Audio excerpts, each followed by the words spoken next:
Hello, everyone, and welcome to another Fiscal Talk. It is my great pleasure to announce my dear colleague, our legal expert, Tara Nedeljković, as our guest today, as this is her first time to be a guest at our Fiscal Talk. Tara, welcome. Thank you, Teodora. Thank you for having me, and I'm really glad that I can do this Fiscal Talk with you. Absolutely. I'm also very glad that you can do this Fiscal Talk with us because you will be sharing some very, very important information with us to actually explain to our audience what we will talk about today. That is actually the first step and how to do it in the new fiscalization system in Serbia. So today you will share with us how retailers who operate in Serbia can register their stores online at the tax authority website. I'm also really excited to hear this, so please go ahead. Thank you, Teodora. So first, let me tell you that the new regulation for this topic is the rule book on type and manner of submitting data on business premises and business stores, as well as the manner of generating business premises.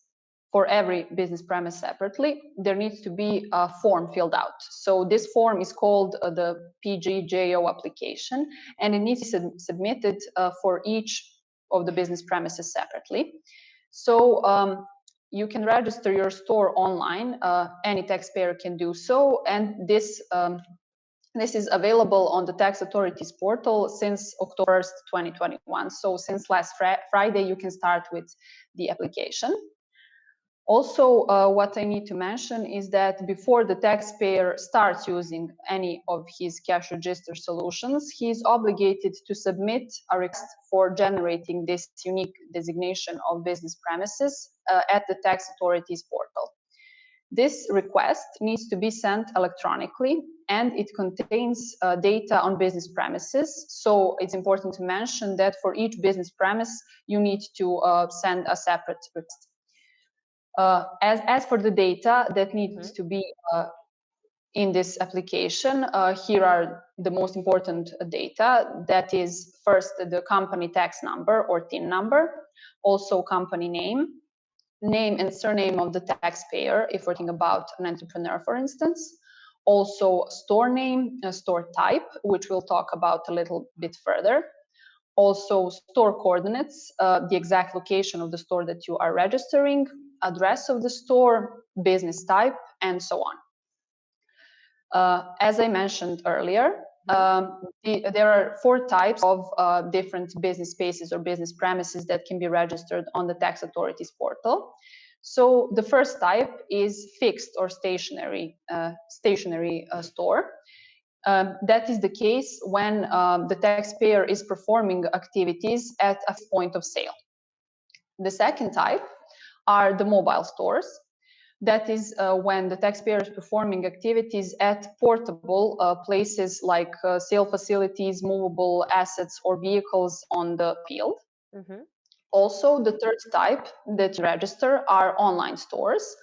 That is the case when the retailer is doing his selling, when he's doing his business remotely, when he's doing e-commerce.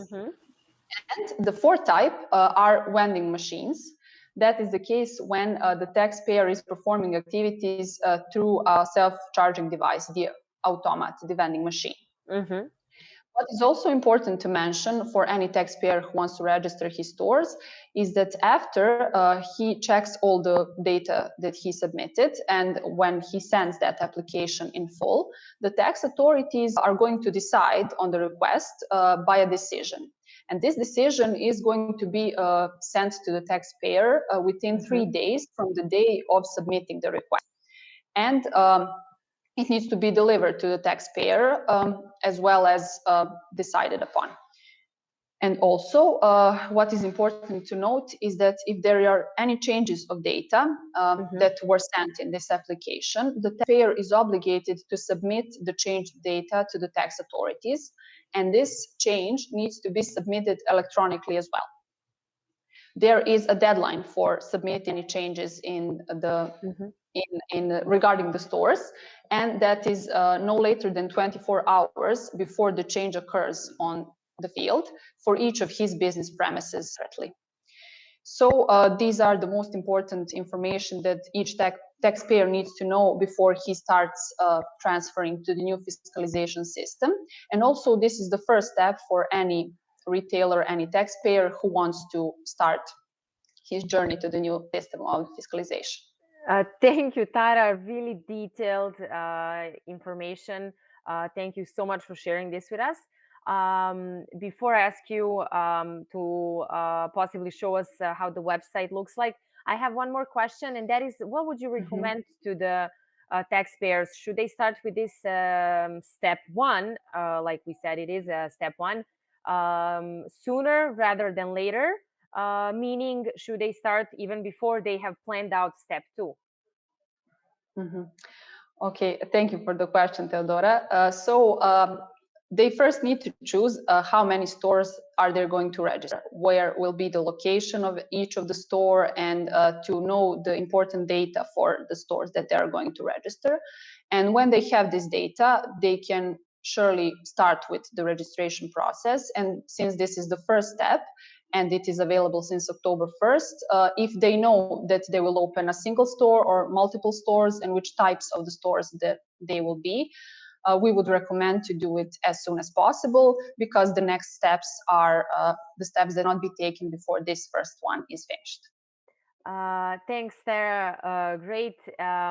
You mentioned to me that we could show to our audience how the website they should start on looks like. So maybe if you could share your screen with us, so we can just check out the page. And then, if they have any questions, I'm talking to everyone who is watching us now. Please comment below or write to us, as we are here to help you with your fiscalization process. Thank you, Theodora. Yes, just like you said, I can share the website. Go ahead, please. On this screen, as you can see, it is called the Fiscal Taxpayer Portal. It is the part of the tax authorities system where you can start the application and submitting of your data. And as you can see here, this first part says that you can, if you're an authorized person or the taxpayer himself, you can click here and log in and put all your details about your store, where the store is located, and what are all the important information data that need to be submitted in order for you to get the unique designation of your business premises. So this first part is for the taxpayer exclusively. And as you can see down below, this is the part where the developers of POS solution can register and apply. And this is also an important part of the tax authorities portal. So if you are a supplier of electronic cash register or of the local processor of the fiscal receipts, this part is also important for you to know and to understand. And this last part consists of different types of documents and different types of information regarding the certification process and regarding all the important technical instructions. Thanks, Tara. I'm pretty sure that everyone who were wondering how they can register their store online definitely know how to do that. So please promise you will be our guest again. I promise I would. Thank you so much for having me. It was a pleasure, and I hope that we could help. Absolutely, absolutely. To everyone who is watching, thanks for watching us. And like I always say, if you have any comments or questions, please comment below, because we are here to help you have an excellent fiscalization process. Until next time, goodbye. Bye, thank you. Bye, Tara.